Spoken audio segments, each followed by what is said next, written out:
Hello learners, this is Meenu and welcome back to my channel Economic Words where I teach economics in a very simple yet comprehensive way.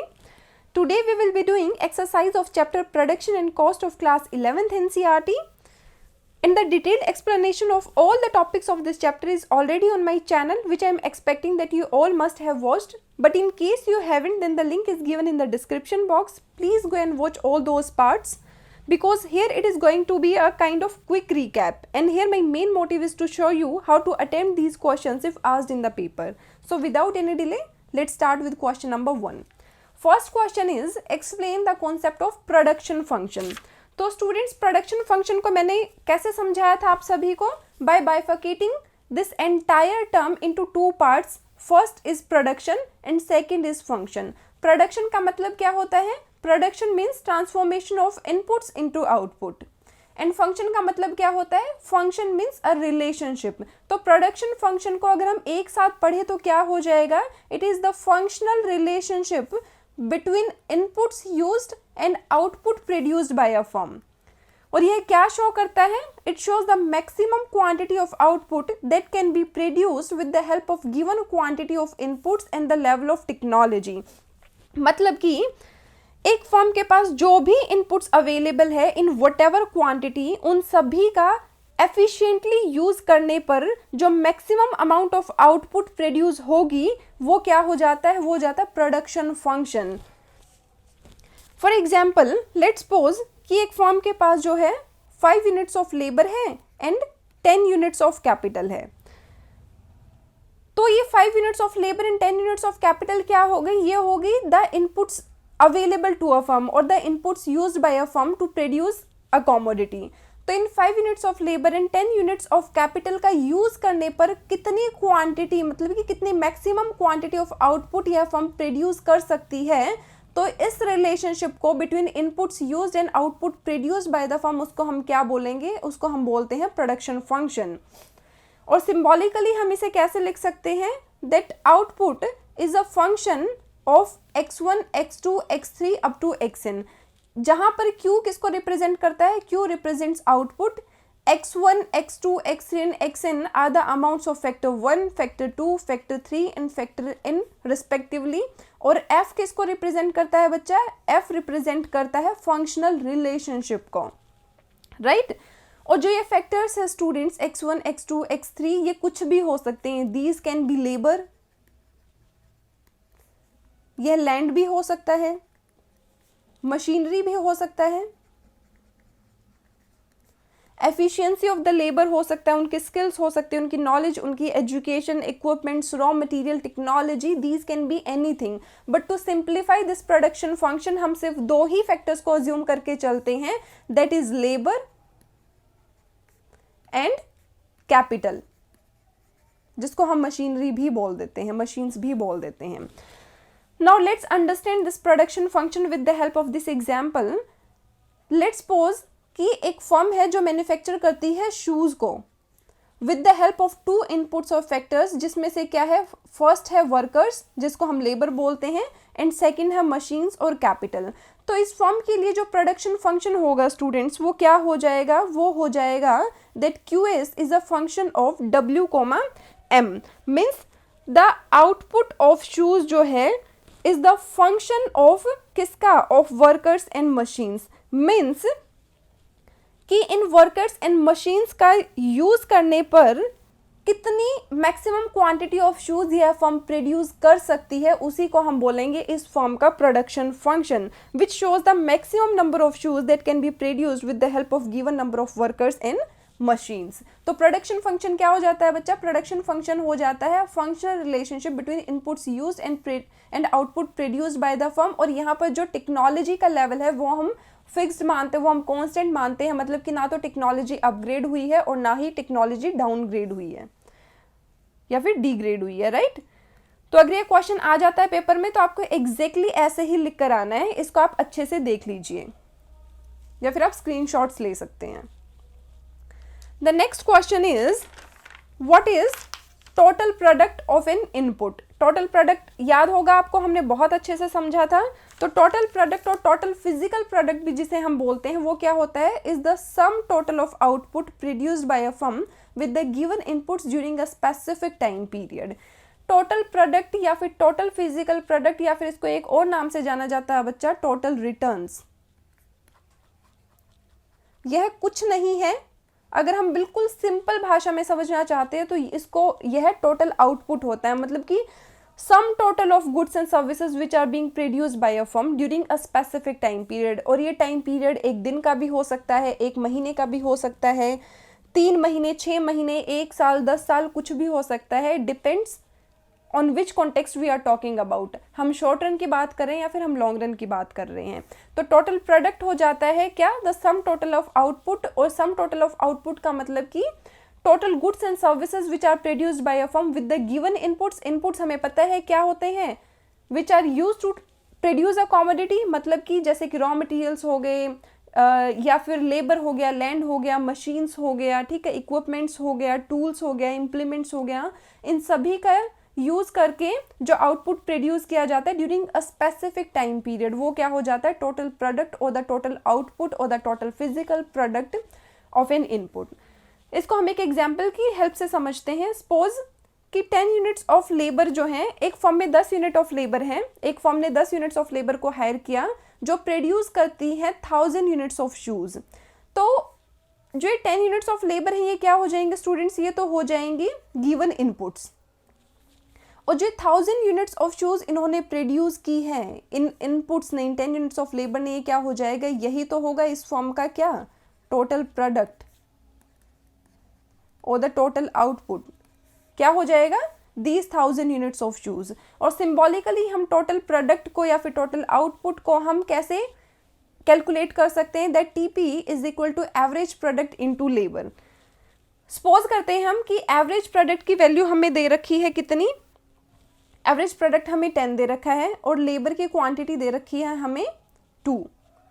तो 10 into 2 is equal to 20। ये किसकी value आ जाएगी हमारे पास, ये value आ जाएगी हमारे पास टोटल प्रोडक्ट की, टीपी की। और दूसरा है TP is equal to sigma marginal product, मतलब कि टोटल प्रोडक्ट क्या होता है, सम्मेशन होता है सभी मार्जिनल प्रोडक्ट्स का। इसको हम ऐसे लिख सकते हैं MP1 plus MP2 plus MP3 plus up to MPN। अब इनकी जो वैल्यूज़ दे रखी होंगी, अगर हम उनको ऐड ऑन कर दें तो वो किसकी वैल्यू देगी हमें, ये हमें देगी टोटल प्रोडक्ट की वैल्यू। तो टोटल प्रोडक्ट क्या हो जाता है, total product is the sum total of goods and services produced by a firm with the given inputs during a specific time period, right. Now moving forward, next question is what is the average product of N input. बहुत अच्छे से समझाया था मैंने आपको, average का मतलब क्या होता है, एवरेज का मतलब होता है पर यूनिट, और प्रोडक्ट का मतलब पर यूनिट प्रोडक्ट और पर यूनिट आउटपुट। तो एवरेज प्रोडक्ट जिसको हम बोलते हैं एवरेज फिजिकल प्रोडक्ट भी, वो क्या हो जाता है, is the amount of output produced per unit of a variable factor during a specific time period.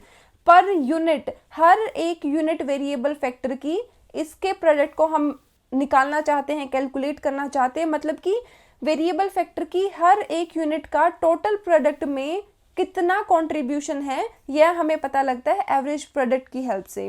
और सिंबॉलिकली हम एवरेज प्रोडक्ट को कैसे लिख सकते हैं, that average product is equal to total product divided by labour. Means if we divide the value of total product by the amount of labour employed by a firm, तो हमें क्या मिल जाएगा, हमें मिल जाएगी the value of average product. Now let's understand it with the help of an example. Suppose 100 units of shoes are produced by 10 labor. मतलब कि यहाँ पर जो ये 100 यूनिट्स हैं शूज़ की, ये किसकी वैल्यू है, यह गिवन है टोटल प्रोडक्ट की वैल्यू। और 10 यूनिट्स ऑफ लेबर किसकी है, यह है अमाउंट ऑफ लेबर एम्प्लॉयड, मतलब कि लेबर की वैल्यू हमारे पास गिवन है, इनपुट्स की वैल्यू हमारे पास गिवन है। तो एवरेज प्रोडक्ट क्या हो जाएगा, एवरेज को हम कैसे निकालते हैं बच्चा, total product divided by the quantity of labour employed. Total product की वैल्यू कितनी है 100 और लेबर कितना है हमारे पास 10, तो एवरेज प्रोडक्ट कितना आ जाएगा, एवरेज प्रोडक्ट आ जाएगा हमारे पास 10। तो यहाँ पर एवरेज प्रोडक्ट क्या हो गया,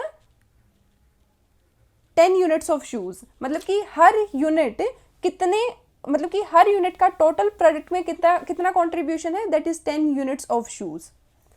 हर यूनिट 10 यूनिट्स ऑफ शूज को जो है प्रोड्यूस कर रही है, right. Now the next question is what is the marginal product.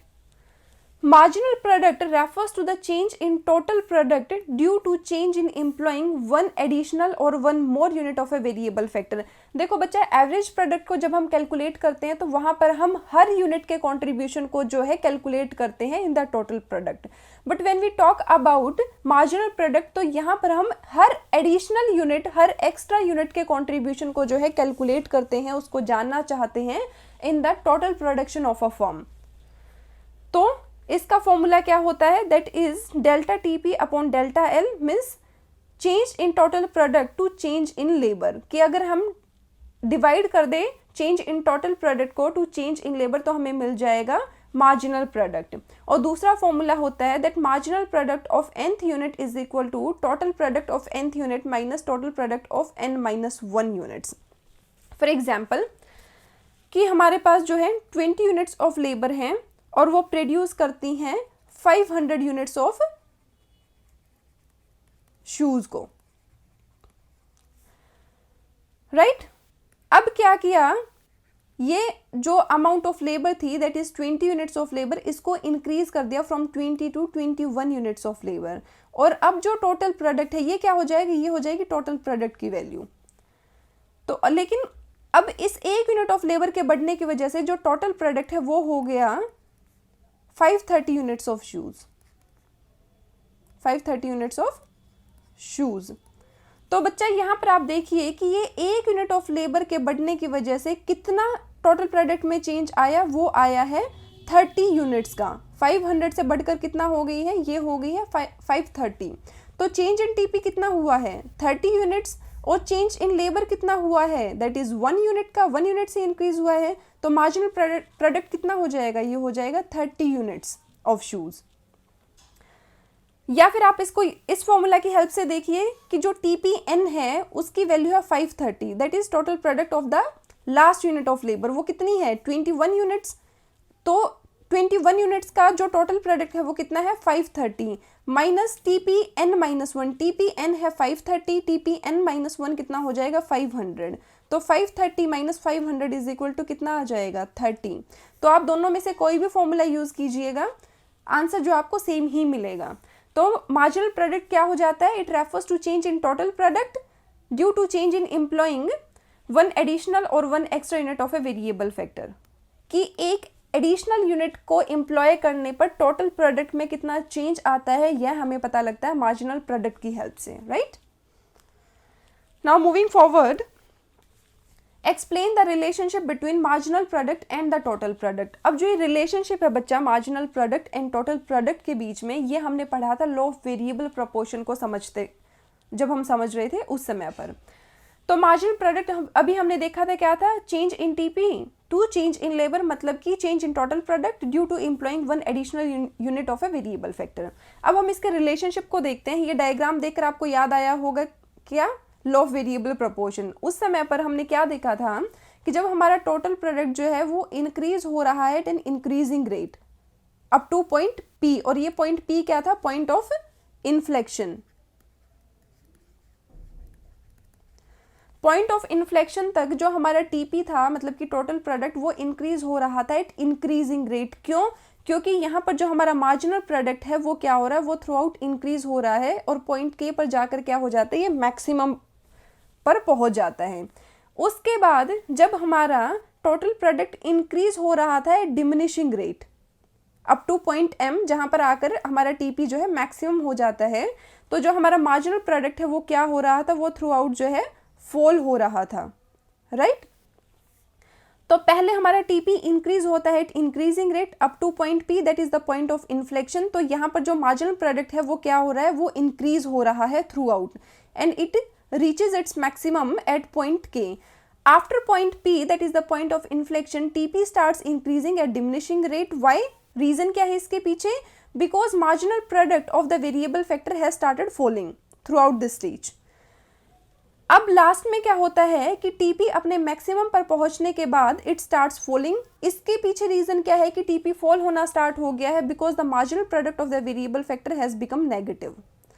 तो रिलेशनशिप को हम कैसे देखते हैं कि जब टीपी इंक्रीज हो रहा है इंक्रीजिंग रेट पर तो मार्जिनल प्रोडक्ट इंक्रीज हो रहा है, टीपी जब इंक्रीज हो रहा है डिमिनिशिंग रेट तो मार्जिनल प्रोडक्ट क्या है, फॉल होना स्टार्ट हो गया या फिर डिक्रीज होना स्टार्ट हो गया है। और जब टीपी अपने मैक्सिमम पर है जो कि यहाँ पर है एट पॉइंट एम, तो जो मार्जिनल प्रोडक्ट है वो क्या है, marginal product becomes zero, marginal product zero हो जाता है। And when TP starts falling marginal product becomes negative. जब टीपी अपने मैक्सिमम पर पहुंचने के बाद फॉल होना स्टार्ट हो गया तो मार्जिनल प्रोडक्ट क्या हो गया है, इट बिकम्स नेगेटिव।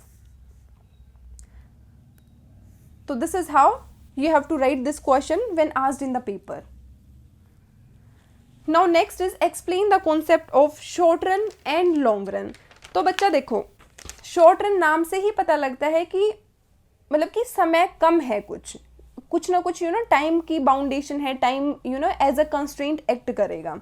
तो यहाँ पर हम देखते हैं that short run is the time period in which a firm can change its output by changing the quantity of its variable factors. मतलब कि एक फर्म अपने आउटपुट लेवल को चेंज तो कर सकती है, बट कैसे, सिर्फ और सिर्फ अपने वेरिएबल फैक्टर्स की क्वांटिटी को चेंज करने पर। वेरिएबल फैक्टर्स का मतलब क्या हो गया, वेरिएबल फैक्टर्स का मतलब हो गया बच्चा जैसे कि रॉ मटेरियल्स हो गए, या फिर नंबर ऑफ वर्कर्स एम्प्लॉयड और हायर्ड, या फिर हम बोल सकते हैं क्वांटिटी या फिर amount of fuel used, electricity हो गई। इन सभी चीज़ों की क्वांटिटीज़ को वेरी करके या फिर इनको इंक्रीज करने पर ये अपने आउटपुट के लेवल को इंक्रीज कर सकती है, चेंज कर सकती हैं। Whereas fixed factors like plant size हो गया, लैंड हो गया, बिल्डिंग हो गया, नंबर ऑफ मशीन्स एम्प्लॉयड और installed etcetera remains the same. Means short run एक ऐसा टाइम पीरियड होता है in which fixed factors remains fixed, but the firm can change its level of output by changing its quantity of its variable factors। सिर्फ और सिर्फ अपने variable factors की quantity को चेंज करने पर यह अपने आउटपुट के लेवल को, अपने आउटपुट की क्वांटिटी को चेंज कर सकती है, but the fixed factors will remain fixed, right. Whereas on the other hand long run, इसका भी नाम से पता लग रहा है लॉन्ग रन मतलब कि समय की, टाइम के बाउंडेशन नहीं है। तो it refers to the time period in which output can be varied by varying all the factors of production. मतलब कि सभी फैक्टर्स ऑफ प्रोडक्शन को, सभी फैक्टर इनपुट्स को, सभी रिसोर्सेज को चेंज किया जा सकता है। यहाँ पर कोई फिक्स्ड फैक्टर नहीं है, यहाँ पर जितने भी फैक्टर्स हैं, जितने भी इनपुट्स हैं वो सभी वेरिएबल हैं। That is in the long run all the factor inputs are variable. और लॉन्ग रन एक ऐसा समय होता है, एक ऐसा पीरियड होता है which is sufficient for the firm to adjust all its inputs as per the changing requirements। कि अगर आउटपुट को इंक्रीज करना है तो अपने फैक्टर इनपुट्स को इंक्रीज करेगी फर्म, अगर आउटपुट को डिक्रीज करना है तो it can decrease the quantity of it's inputs. यहाँ पर सभी इनपुट्स वेरिएबल है, कोई भी इनपुट जो है लॉन्ग रन में फिक्स्ड नहीं होता है। चाहे हम लैंड की बात करें, चाहे हम लेबर की बात करें, चाहे हम नंबर ऑफ मशीन्स इंस्टॉल्ड की बात करें, या फिर हम बात करें रॉ मटेरियल की, ठीक है, अमाउंट ऑफ मनी की, हर चीज़ यहाँ पर जो है वेरी कर सकती है, चेंज की जा सकती है as per the changing requirements और as per the requirements of the firm. So short run एक ऐसा टाइम पीरियड जिसमें जो फिक्स फैक्टर्स है वो फिक्स रहेंगे और सिर्फ वेरिएबल फैक्टर्स की क्वांटिटी को चेंज करने पर आउटपुट को चेंज किया जा सकता है। Whereas in the long run all the factor inputs are variable. So here it is possible for a firm to change its level of output by changing all its factor inputs. Now the seventh question is what is the law of diminishing marginal product। बच्चा जो ये law of diminishing marginal product है ना, ये law of variable proportion का ही एक part है, या फिर हम बोल सकते हैं कि ये law of variable proportion की एक एक्सटेंशन है। तो जो law of diminishing marginal product है वो हमें क्या बताता है, that when more and more units of a variable factor are employed with fixed factor, तो जो उनका मार्जिनल प्रोडक्ट होगा ना वेरिएबल फैक्टर्स का, दैट विल अल्टीमेटली क्या होगा, वो फॉल होगा। मतलब कि जैसे जैसे हम वेरिएबल फैक्टर की क्वांटिटी को ज़्यादा यूज़ करते जाएंगे विद द फिक्स्ड फैक्टर, क्योंकि फिक्स्ड फैक्टर तो फिक्स्ड ही रहेगा, तो वेरिएबल फैक्टर का जो मार्जिनल प्रोडक्ट होगा वो अल्टीमेटली फॉल होना स्टार्ट हो जाएगा। फॉर एग्जांपल कि हमारे पास एक फैक्ट्री है और उस फैक्ट्री में हमारे पास एक ही मशीन है। सपोज कि यहाँ पर मशीन है, यहाँ पर लेबर लेते हैं हम, यहाँ पर हम टोटल प्रोडक्ट को लेते हैं और यहाँ पर हम लेते हैं मार्जिनल प्रोडक्ट को। हमारे पास मशीन जो है वो एक ही है, मशीन है एक फिक्स्ड फैक्टर। तो जब कोई भी लेबर इस मशीन पर काम नहीं कर रहा था, मतलब कि अमाउंट ऑफ लेबर जो है क्या थी, ज़ीरो थी, तो टोटल प्रोडक्ट भी ज़ीरो था और मार्जिनल प्रोडक्ट भी कुछ नहीं था। बट जैसे ही लेबर की क्वांटिटी को इंक्रीज़ किया हमने फ्रॉम 0 to 1, तो जो टोटल प्रोडक्ट है वो 0 से बढ़कर हो गया 10, और यहाँ पर मार्जिनल प्रोडक्ट भी कितना हो जाएगा 10, क्योंकि मार्जिनल प्रोडक्ट क्या होता है, इस चेंज इन टीपी कितना हुआ है 10, और 2 चेंज इन लेबर, तो चेंज इन लेबर कितना हुआ है 1, तो मार्जिनल प्रोडक्ट कितना आ जाएगा, मार्जिनल प्रोडक्ट आ जाएगा 10। फर्दर लेबर की क्वांटिटी को इंक्रीज किया फ्रॉम 1 to 2, तो जो टोटल प्रोडक्ट है वो इंक्रीज हो जाएगा कितना, वो हो गया लेट्स सपोज 30, तो जो मार्जिनल प्रोडक्ट है वो कितना हो जाएगा यहाँ पर 20। फर्दर लेबर की क्वांटिटी को इंक्रीज किया फ्रॉम 2 to 3, तो जो टोटल प्रोडक्ट है लेट्स सपोज कि वो हो गया 45 और मार्जिनल प्रोडक्ट हो गया यहाँ पर 15। तो हम क्या देखेंगे बच्चा कि जैसे जैसे हम वेरिएबल फैक्टर जो कि है लेबर, उसकी क्वांटिटी को हम इंक्रीज कर रहे हैं with the quantity of fixed factor, क्योंकि फिक्स्ड फैक्टर तो फिक्स्ड ही रहेगा, मशीन एक थी तो एक ही रहेगी। क्योंकि हम शॉर्ट रन की बात करते हैं, जब भी हम law of diminishing marginal product की या फिर लॉ ऑफ वेरिएबल प्रोपोर्शन की बात करते हैं, तो means we are talking about the short run.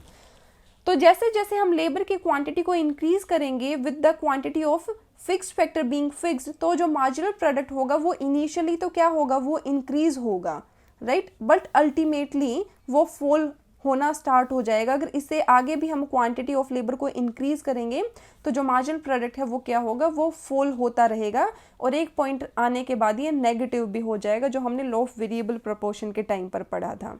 इसीलिए जो law of diminishing marginal product है ये लॉ ऑफ वेरिएबल प्रोपोर्शन का ही एक पार्ट है या फिर उसकी एक्सटेंशन है, जो क्या बताता है हमें, विच states that when more units of a variable factor are employed, or if we keep on employing more and more units of variable factor with the fixed factor, then the marginal product of the variable factor will ultimately start falling.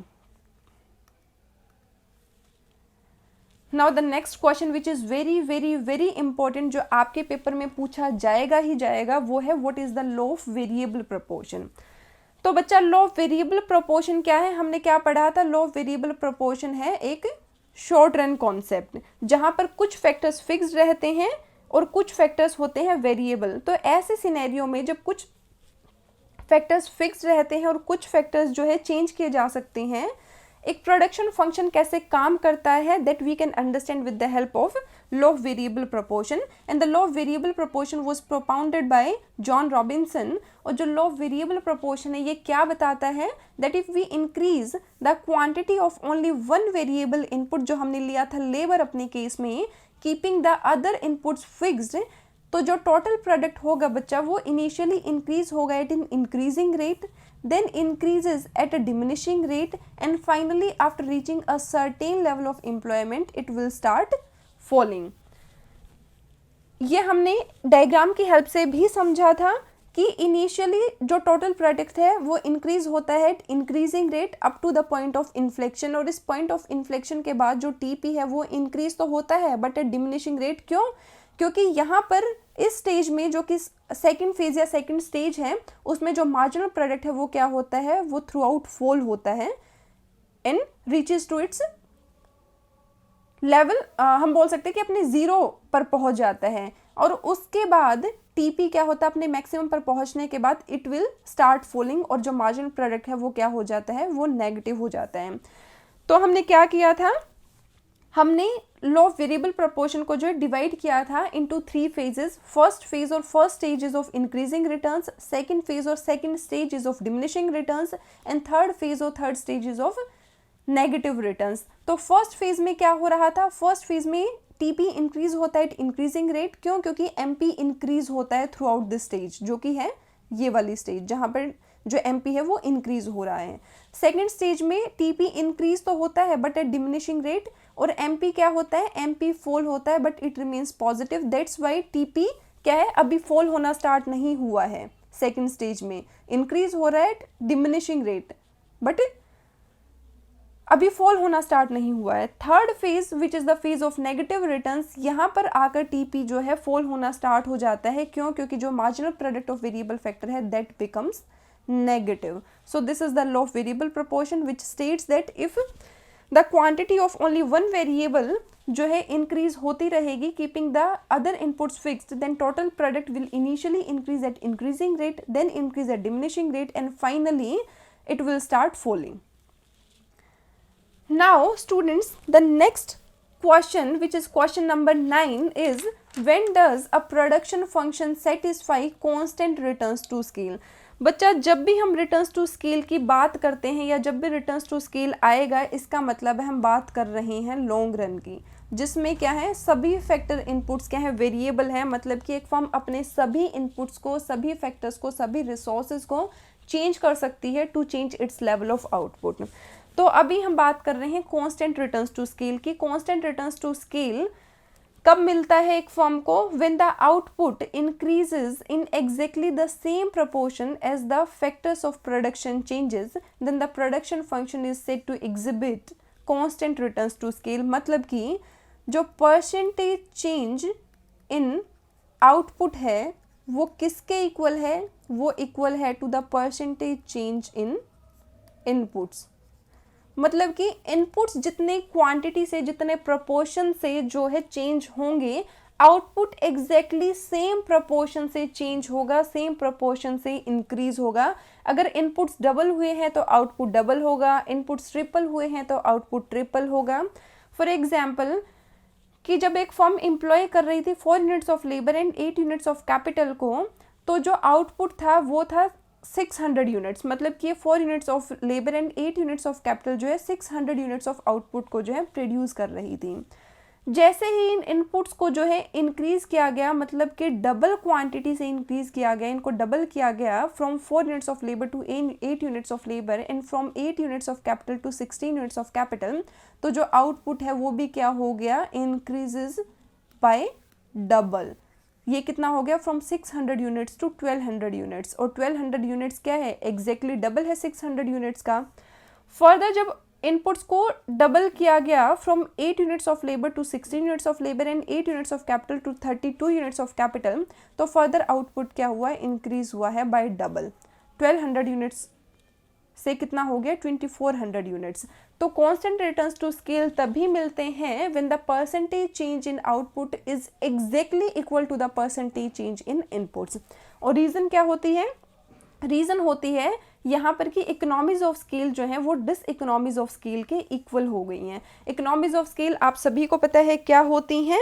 ये होते हैं cost advantages accruing to a firm due to large scale production. मतलब कि इन economies of scale की वजह से जो पर यूनिट कॉस्ट होती है, जो कि क्या होती है? एवरेज कॉस्ट, वो क्या हो जाती है? वो फॉल होना स्टार्ट हो जाती है, वो कम हो जाती है, और डिस इकोनॉमीज ऑफ स्केल हो जाती है cost disadvantages due to large scale production. Diseconomies की वजह से जो पर यूनिट कॉस्ट है, एवरेज कॉस्ट, वो क्या हो जाती है? वो इंक्रीज होना स्टार्ट हो जाती है। तो जब कांस्टेंट रिटर्न्स टू स्केल मिल रहे हैं एक फर्म को, तो इसका मतलब है उसकी जो इकोनॉमीज ऑफ स्केल है, मतलब कि जो उसको एडवांटेजेस मिल रहे थे प्रोडक्शन को इंक्रीज करने की वजह से, वो इक्वल हो गए हैं डिसएडवांटेजेस के due to increase in the production of scale of production, sorry. Now the next is when does a production function satisfy increasing returns to scale? अभी हमने constant returns की बात की थी, अब हम बात कर रहे हैं increasing returns to scale की। तो increasing returns to scale refers to a situation when proportionate increase in output is more than the increase in inputs।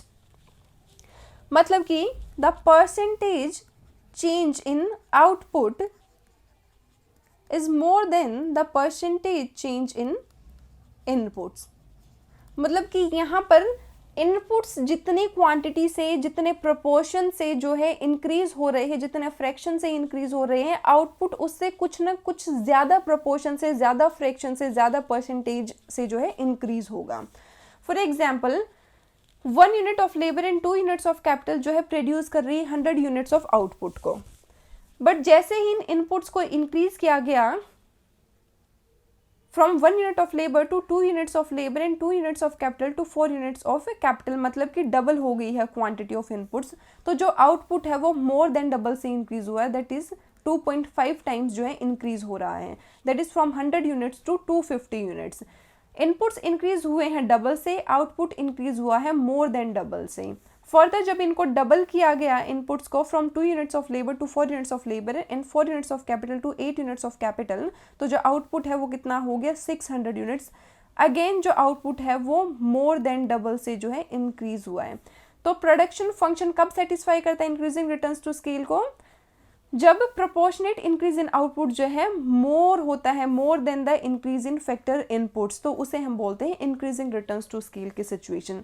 और जो इंक्रीजिंग रिटर्न्स टू स्केल है, these are accumulated at the initial stage of production in the long run due to economies of scale. यहाँ पर जो है advantages जो हैं large scale production की वजह से वो ज़्यादा होते हैं डिसएडवांटेजेस से, क्योंकि यहाँ पर अभी जो फैक्टर इनपुट्स है वो बहुत ही एफिशिएंटली यूज़ हो रहे हैं। हो सकता है अभी तो कुछ जो फिक्स्ड फैक्टर्स थे उनका अच्छे से यूटिलाइजेशन नहीं हो पा रहा हो, बट अब लॉन्ग रन है तो हर फैक्टर इनपुट की क्वांटिटी को इंक्रीज किया जा सकता है, तो इसीलिए इनिशियल स्टेज में जो इकोनॉमीज ऑफ स्केल हैं वो ज़्यादा होती हैं हमेशा। तो अगर इंक्रीजिंग रिटर्न्स टू स्केल को पूछा जाएगा तो आपको एज इट इज़ लिख कर आना है पेपर में, आपको फुल मार्क्स मिलेंगे। Now the next is when does a production function satisfy decreasing returns to scale? ये exactly opposite होता है increasing returns to scale का। तो decreasing returns to scale refers to a situation when proportionate increase in output is less than the increase in factor inputs। यहाँ पर जो percentage change in output है बच्चा वो कम होता है than the percentage change in inputs। मतलब कि अगर इनपुट्स को डबल किया है तो आउटपुट जो है लेस देन डबल होगा। यहाँ पर देख लीजिए आप कि 16 units of labour and 32 units of capital जो है 2400 यूनिट्स ऑफ आउटपुट को जो है प्रोड्यूस कर रही थी। जैसे इन इनपुट्स की क्वांटिटी को इंक्रीज किया या फिर हम बोल सकते हैं डबल किया, तो ये डबल होने पर होगी 32 units of labour and 64 units of capital, तो जो आउटपुट है वो हो गया 4200 यूनिट्स, मतलब कि लेस देन डबल से जो है इंक्रीज हुआ है। क्योंकि अगर डबल होता तो कितना होता है, ये होता 4800 यूनिट्स, लेकिन यहाँ पर हुआ है 4200 यूनिट्स, तो मतलब कि लेस देन डबल इंक्रीज हुआ है। फर्दर जब इनपुट्स को डबल किया गया 264 units of labour and 128 units of capital, तो जो आउटपुट है वो कितना हुआ है, वो हुआ है 7350 यूनिट्स। फर्दर जो आउटपुट है वो लेस देन डबल जो है इंक्रीज हुआ है, क्योंकि अगर डबल होता तो कितना होता, 8400 यूनिट्स ऑफ आउटपुट होता है। तो रीज़न क्या होते हैं डिक्रीजिंग रिटर्न्स टू स्केल की, और डिसइकोनॉमीज ऑफ स्केल की? अब स्केल जो स्केल ऑफ प्रोडक्शन है वो इतना ज़्यादा इतना बड़ा हो गया है, वो फर्म वो फैक्ट्री इतनी बड़ी हो चुकी है कि अब उसको हैंडल कर पाना, उसको कोऑर्डिनेट कर पाना, उसको मैनेज कर पाना जो है बहुत ही ज़्यादा मुश्किल हो गया है। अब जो है पुअर कोऑर्डिनेशन हो गया फैक्टर्स ऑफ प्रोडक्शन के बीच में, ठीक है, और इस फर्म को जो है मैनेज कर पाना बहुत ही ज़्यादा मुश्किल हो गया है। आउटपुट या फिर हम बोल सकते हैं स्केल ऑफ प्रोडक्शन उस लेवल पर जो है इंक्रीज हो गया है। तो जो कांस्टेंट रिटर्न्स टू स्केल है वो क्या होते हैं, when proportionate increase in output is less than the increase in factor inputs, उसे हम क्या बोलते हैं, उसे हम बोलते हैं decreasing returns to scale, right. So now the next question is, that is question number 12, that briefly explain the concept of cost function. तो कॉस्ट फंक्शन क्या होता है बच्चा? कॉस्ट फंक्शन होता है the relation between cost and output is known as cost function. मतलब कि cost and output के बीच में जो रिलेशन होता है उसे हम बोलते हैं cost function. So it refers to the functional relationship between cost and output. Basically इसका मतलब हुआ कि आउटपुट के चेंज होने पर कॉस्ट पर क्या अफेक्ट पड़ता है, क्या इम्पैक्ट होता है, उसे हम बोल देते हैं कॉस्ट फंक्शन। मतलब कि आउटपुट इंक्रीज हुआ तो कॉस्ट पर क्या इम्पैक्ट हुआ, आउटपुट डिक्रीज हुआ तो कॉस्ट पर क्या इम्पैक्ट हुआ, मीन्स कॉस्ट इंक्रीज हुई या डिक्रीज हुई आउटपुट के इंक्रीज और डिक्रीज होने पर, उसे हम बोल देते हैं, इस रिलेशनशिप को हम बोल देते हैं कॉस्ट फंक्शन। सिम्बॉलिकली हम कॉस्ट फंक्शन को लिख सकते हैं that C is equal to F into Q, means where C is cost, Q represents output and F represents functional relationship। तो सिंबॉलिकली हम क्या बोल सकते हैं, that cost is a function of output, मतलब कि आउटपुट के चेंज होने पर कॉस्ट पर क्या इम्पैक्ट हो रहा है उसे हम बोलते हैं कॉस्ट फंक्शन। तो कॉस्ट फंक्शन क्या हो गया, the functional relationship between cost and output. Now next question is, what are TFC, TVC and TC of a firm and how are they related? TFC means total fixed cost, TVC means total variable cost and TC means total cost. तो बच्चा TFC क्या होता है, total fixed cost क्या होता है, it is the sum total of the expenditure on the purchase of fixed factors of production। के fixed factors of production जब एक प्रोड्यूसर के द्वारा परचेज किए जाते हैं तो उन पर जो भी कुछ एक्सपेंडिचर हुआ है, जो भी कुछ खर्चा हुआ है, उसके सम टोटल को हम बोल देते हैं टोटल फिक्स्ड कॉस्ट। और टीएफसी क्या होती है, टीएफसी होती है एक horizontal straight line which is parallel to X axis. ये आपको इस डायग्राम से समझ में आएगा। टीएफसी ये क्या है, ये है टीएफसी जो कि क्या है, एक हॉरिजॉन्टल स्ट्रेट लाइन है पैरेलल टू एक्स एक्सिस। और ये क्या रहती है, it remains constant eight all the levels of output. क्यों रहती है कांस्टेंट टीएफसी, क्योंकि यह सम total of the expenditure on the purchase of fix factors of production. और जैसे कि हमें पता है कि फिक्स फैक्टर्स क्या रहते हैं, शॉर्ट रन में फिक्स रहते हैं, उनकी क्वांटिटी इंक्रीज या डिक्रीज नहीं हो सकती, इसलिए उन पर जो किया गया खर्च है वो भी इंक्रीज या डिक्रीज नहीं होगा। That's why TFC remains constant और it remains same for all the levels of output. Next is total variable cost. Total variable cost जो है बच्चा वो चेंज होती है with change in the level of output. क्यों, क्योंकि वेरिएबल कॉस्ट नाम से ही पता लग रहा है क्या है, एक्सपेंडिचर और the total expenditure on the purchase of variable inputs. अब हमें ये पता है कि वेरिएबल इनपुट्स क्या होते हैं, वेरी होते हैं, चेंज होते हैं with change in the level of output. तो डेफिनेटली जो टीवीसी होगी, मतलब कि जो उन पर किया गया खर्च है वो भी क्या होगा, चेंज होगा। जैसे जैसे आउटपुट लेवल चेंज होगा, आउटपुट इंक्रीज होगा तो टीवीसी इंक्रीज हो जाएगी, आउटपुट डिक्रीज होगा तो टीवीसी डिक्रीज हो जाएगी। और टीवीसी जीरो भी हो सकती है व्हेन आउटपुट इज जीरो, और when a firm produces nothing तो टीवीसी क्या हो सकती है, TVC can also be zero. Shape क्या होती है बच्चा टीवीसी की, TVC is inverted S shaped and it starts from origin. Origin से स्टार्ट होने का रीज़न क्या होता है, क्योंकि जब आउटपुट लेवल जीरो होता है एक फॉर्म का तो टीवीसी क्या होती है, जीरो होती है। दैट्स वाई टीवीसी क्या होती है, starts from the origin. Next is TC which is total cost. Total cost क्या होती है, सम टोटल होती है of TFC and TVC. TC क्या होती है, TC is equal to TFC plus TVC. TC curve भी क्या होती है, एस शेप्ड होती है, बट जो जो टीसी होती है, टोटल कॉस्ट होती है, ये स्टार्ट होती है फ्रॉम अबव द ओरिजिन। क्यों, क्योंकि जब लेवल ऑफ आउटपुट जीरो है, जब एक फर्म का जो लेवल ऑफ आउटपुट है वो जीरो है, उस टाइम पे जो टोटल कॉस्ट है वो टोटल फिक्स्ड कॉस्ट के इक्वल होती है। क्योंकि आउटपुट लेवल चाहे जीरो है, चाहे 1000 यूनिट्स है, चाहे 1 लाख यूनिट्स है या फिर 10 लाख यूनिट है, जो टीएफसी है वो कांस्टेंट रहेगी, वो सेम रहेगी। अगर टीएफसी 100 रुपीज़ है तो ये 100 रुपीज़ ही रहेगी। That's why at the zero level of output TC is equal to TFC. And इसीलिए जो टीसी है ये कहाँ से स्टार्ट होती है, स्टार्ट होती है from above the origin. And the inverted S shape of TC and TVC is due to the working of law of variable proportion। law of variable proportion की functioning की वजह से, इसकी working की वजह से, इसकी application की वजह से TC and TVC की जो shape है वो S shaped होती है। अब ये working कैसे है, क्यों है, ये मैंने previous parts में बहुत अच्छे से explain किया है। अगर आपको in depth इसको समझना है, इसको पढ़ना है, तो आप आई थिंक पार्ट 5 या पार्ट 4 को आप जाकर देख सकते हो मेरे चैनल पर।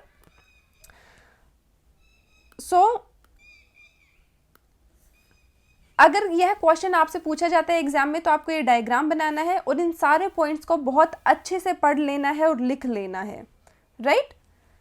तो moving forward, next question is what are AFC which stands for average fixed cost, AVC which stands for average variable cost and ATC which stands for average total cost of a firm and how are they related। अब AFC, AVC and ATC के relationship को पूछा है।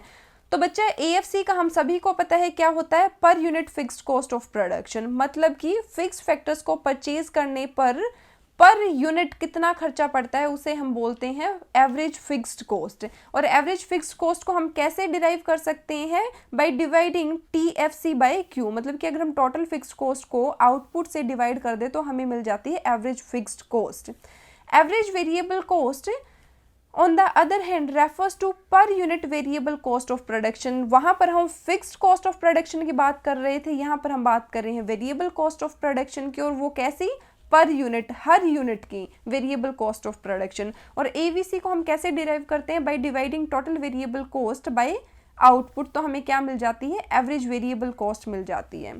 Third is average total cost, या फिर जिसको हम average cost भी बोलते हैं, इज द पर यूनिट कॉस्ट ऑफ प्रोडक्शन। और ये किसका सम टोटल होती है, ये होती है average fixed cost and average variable cost का सम टोटल। मतलब कि अगर हम AFC और AVC को एड ऑन कर दे तो हमें ATC मिल जाती है, या फिर we can derive ATC from total cost also by dividing total cost with the quantity of output और द लेवल ऑफ आउटपुट और द अमाउंट ऑफ आउटपुट। अब इनके रिलेशनशिप को देख लेते हैं बच्चा, कि जो एवरेज फिक्स्ड कॉस्ट होती है it will always fall with increase in output level of the firm. ये अब हम यहाँ से देख भी सकते हैं, ये क्या है, ये एवरेज फिक्स्ड कॉस्ट कर्व। तो एवरेज फिक्स्ड कॉस्ट कर्व हम देख रहे हैं कि जैसे जैसे लेवल ऑफ आउटपुट इंक्रीज हो रहा है, this is X axis, this is Y axis. X axis पर हमने आउटपुट को शो किया है और वाई एक्सिस पर हमने किया है कॉस्ट को। तो जैसे जैसे level of output x axis पर इंक्रीज हो रहा है, जो एवरेज फिक्स कॉस्ट है वो क्या हो रही है, वो फॉल हो रही है। इसके पीछे रीज़न क्या है बच्चा, इसके पीछे रीज़न ये है कि जो हमारी एवरेज फिक्स्ड कॉस्ट है हम उसको डिराइव करते हैं फ्रॉम टोटल फिक्स्ड कॉस्ट से। और हमें ये पता है कि जो टोटल फिक्स्ड कॉस्ट है वो क्या रहती है, वो सेम रहती है, वो कांस्टेंट रहती है for all the levels of output. इसलिए जैसे जैसे लेवल ऑफ आउटपुट इंक्रीज होगा AFC विल ऑलवेज फॉल। आप इसको एक एग्जाम्पल की हेल्प से भी समझ सकते हैं। सपोज की जो TFC है वो है 100 रुपीज़।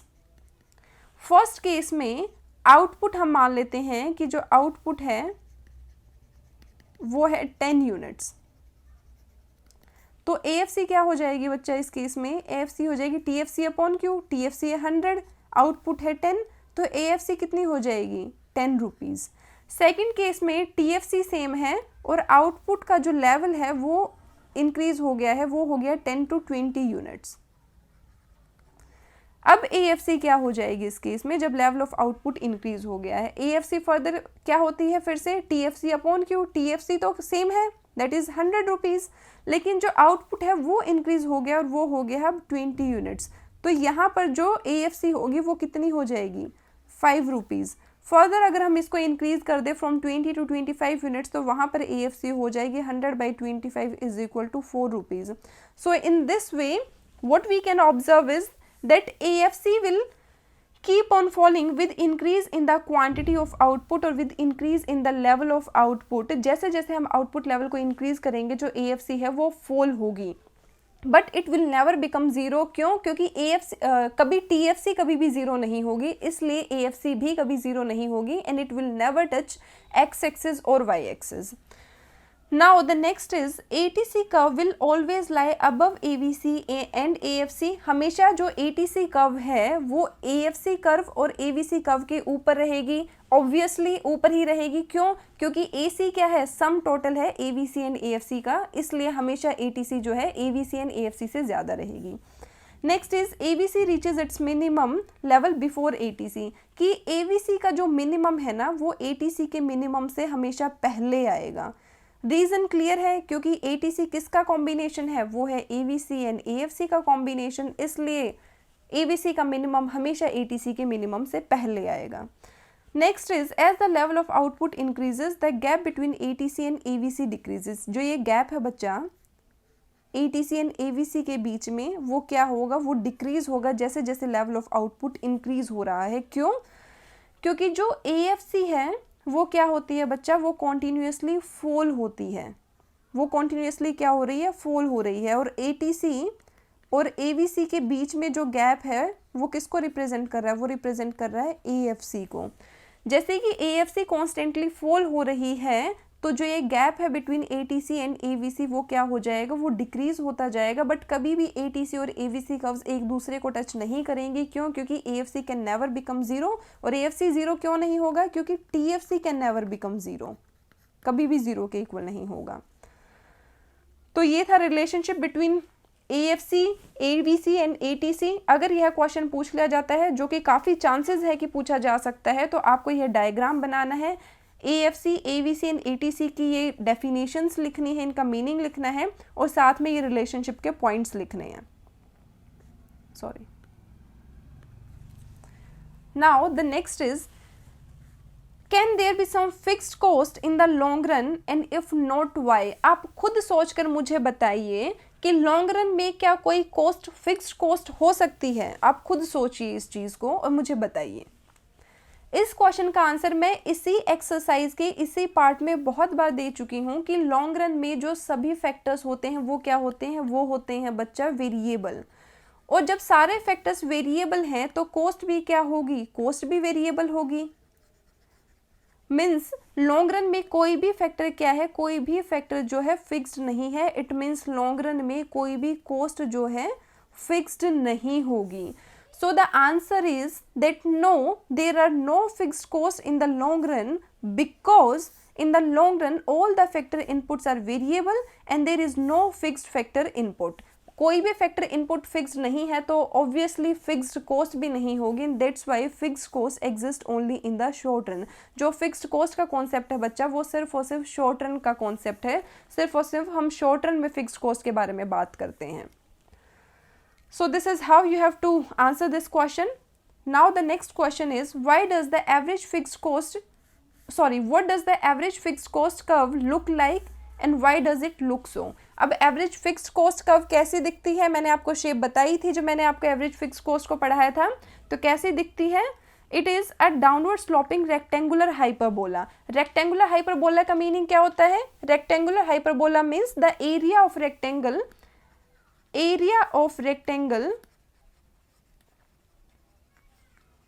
formed